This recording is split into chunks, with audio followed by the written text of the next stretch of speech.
Yule ulimwona yule tusi au wababa wanaangalia mpira, wanaangalia mpira. Kuna mashabiki wa Yanga, alafu wanamuona mchezaji mmoja anaitwa namba 10, mnamjua anaitwa nani namba 10 wa Yanga? Hapo mzuzwa. Sasa anapiga chenga. Bwana unaona ile chenga ile? Sasa anavoisifia chenga, anatoa tusi hapo. Nacheka kwa sababu ndio mambo ambayo yanayotendeka. Tunapoingia katika majilio, tunaporarua mioyo yetu kuingiza moyo mpya, tutoe matusi. Tutoe usengenyaji.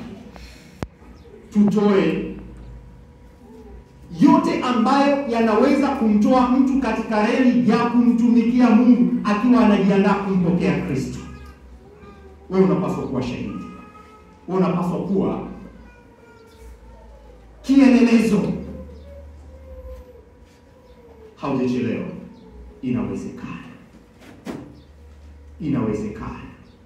Majilio yako yanapaswa kuanza leo hii. Majilio yako useme kwamba safari malize. Kuna mtu hapa yuko kanisani hapa alimtumia mtu message. Kwa hiyo anakaa anaisubiria simu yake iite aangalie, hana tena kufikiria kwamba masomo yetu yanataka nini. Katika majilio haya tunaalikwa katika msamaha na mwanzo mpya. Katika somo letu la kwanza nabii Isaya anasema Mungu atazifanya silaha za vita, mapanga, mikuki kuwa zana za kilimo. Sasa kuna watu walishagombana na ndugu zao hapa. Watu wa Mpamaa wamegombana na ndugu zao kiasi kwamba mmoja ameapa, mimi hata nikifa wewe katika mazishi yangu usije. Alafu nasikia watu baada ya kusema hivyo, alafu bahati mbaya anakufa kweli. Ukienda pale mtu amekufa anafungua jicho, umekuja kwa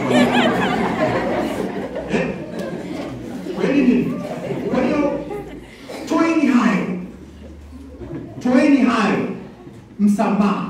Kristo yule pale, neno lake la kwanza kabisa alipokuwa msalabani ilikuwa ni nini? Msamaha.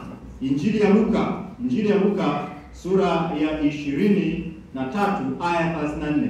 Baba wasamehe kwa kuwa ndio mwaliko wako wewe na mimi, ndio mwaliko wa kipindi hiki cha majilio.